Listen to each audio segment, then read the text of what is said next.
अस्सलाम वालेकुम जमात शिशम, कैसे हैं आप लोग? अल्हम्दुलिल्लाह खैरियत से हैं। अल्लाह ताला खैरियत से रखे।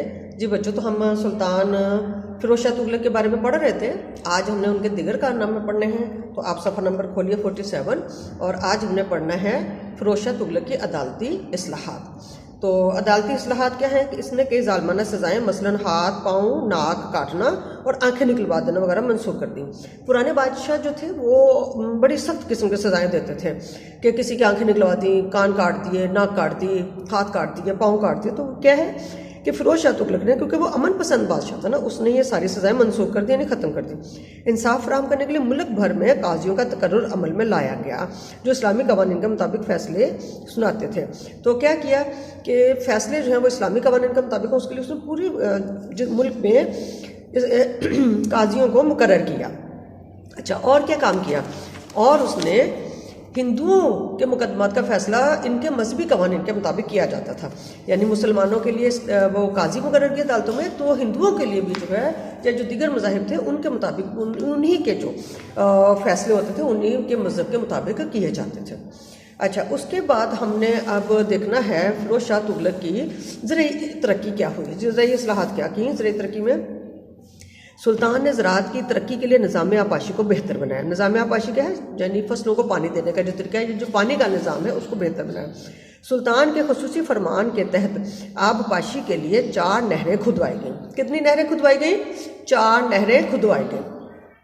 दीपालपुर और मुल्तान के इलाकों के लिए भी नहरें खुदवाई गईं, जिससे बंजर ज़मीनें आबाद हो गई। बंजर कौन सी होती हैं? बंजर ज़मीनें ऐसी होती हैं जिन पे फसलें पैदा नहीं होती हैं। ठीक है, तो उन ज़मीनों को आबाद किया गया, उन पर नहरें खुदवाई गई, पानी पहुंचाया गया ताकि उनको उनकी नमी बढ़े और उनमें ज़रखेज़ी बढ़े। उसने सैकड़ों बागात लगवाए। ठीक है, यानी पूरे मुल्क में उसने जगह जगह पर बागात लगवाए जिससे फलों की पैदावार में इजाफा हुआ। बच्चे, जो बाग होते हैं उनमें फल पैदा होते हैं, जो खेत होते हैं उनमें सब्जियां और अनाज पैदा होता है। ये फ़र्क आप याद रखें। सुल्तान के इन इक़दामात से मुल्क की पैदावार बढ़ी। अब जाहिर बंजर ज़मीनें भी आबाद हो रही हैं, बागात भी लगवाए हैं, तो मुल्क की पैदावार बढ़ी, जिसकी वजह से राया खुशहाल हो गई, यानी लोगों की आमदनी बढ़ गई। सुल्तान ने बहुत सी नई बस्तियां शहर बसाए। सुल्तान फिरोज शाह ने जौनपुर, फतेहाबाद, हिसार, फिरोज़ा और फिरोजपुर के शहर बसाए। बंगाल के मुहम्मद पांडो को फिरोज आबाद का नाम दिया। पांडो जो है वो एक इलाके का नाम था, शहर का नाम था, उसको किसका नाम दिया? फिरोज़ाबाद का नाम दिया। तो बच्चे, हमने देखा कि निज़ाम आपाशी के लिए उसने क्या किया?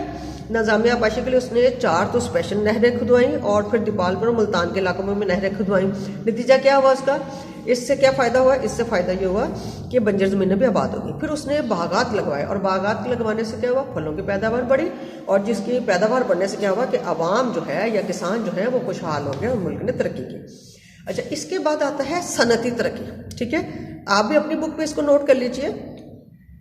सनती तरक्की थे कारखानों के जरिए से जो सामान तैयार किए जाते हैं उसको सनती तरक्की कहते हैं। सुल्तान ने मुल्क में 36 कारखाने लगवाए। कितने कारखाने लगवाए? 36 कारखाने लगवाए। कौन से सुल्तान ने? जी, सुल्तान फिरोज शाह तुगलक ने 36 कारखाने लगवाए। इनमें 36 कारखानों में क्या होता था? जिनमें कपड़ा और दूसरी रोजमर्रा इस्तेमाल की चीज़ें तैयार होती थी। और क्या होता था? फौजी ज़रूरियात के लिए असला साजी के कारखाने कायम किए। और क्या किया उसने? यानी फौजी ज़रूरियात को पूरे करने के लिए असला साजी के कारखाने कायम किए और दूसरे कारखाने बनाए। जो कारखानों में कालीन, गद्दे और अदवियात तैयार की जाती थी। मोमबत्ती और बर्तन बनाने के कारखाने भी कायम किए गए। तो ये हो गए इसकी सनती तरक्की। ख़ास पॉइंट हमने नोट किए हैं और उन ख़ास पॉइंट के आपने जो है वही आपके सवाल बनाने, शॉर्ट क्वेश्चन आपने, और आपने उन सवालों के जवाब लिखने हैं। जैसे हम कहते हैं अदालती इस्लाहात में कि जालमाना सज़ाएँ थी, तो फिरोज शाह तुगलक ने कौन सी जालमाना सज़ाएँ मनसूख की थी? आप सवाल भी बनाइए और आपने जवाब भी लिखना है, याद भी करना है। अदालती फ़ैसले कैसे किए जाते थे? यानी मुल्क भर में काजी मुकर्रर किए और जो है वो इस्लामी कवानीन के मुताबिक फ़ैसले करते थे। और हिंदुओं के फ़ैसलों के लिए क्या था?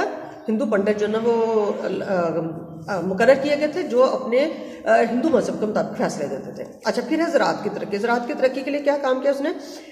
आबपाशी का निज़ाम बेहतर किया। ठीक है, तो आप बताइए कि सुल्तान फिरोज शाह तुगलक का आबपाशी का निज़ाम कैसा था? उसने क्या आबपाशी के निज़ाम के लिए क्या काम किया उसने? ठीक है, अच्छा, फिर आप बताइए कि सुल्तान के ज़माने में पैदावार में किस तरह इजाफा हुआ? तो आप बताइए कि उसने बहुत सारे जो ना बाग लगवाए और उस बाग से जो है फलों की पैदावार में इजाफा हुआ और बहुत ज़्यादा मुल्क ने तरक्की की। अच्छा, सनती तरक्की है। सनती तरक्की में क्या किया उसने? कौन कौन से नए कारखाने लगवाए उसने। अब ज़रा उनकी गिनती कीजिए कौन कौन से नए कारखाने लगवाए या नए कारखाने कायम करने के लिए। सनती तरक्की के लिए क्या काम किया उसने? सनती तरक्की के लिए उसने नए कारखाने लगवाए।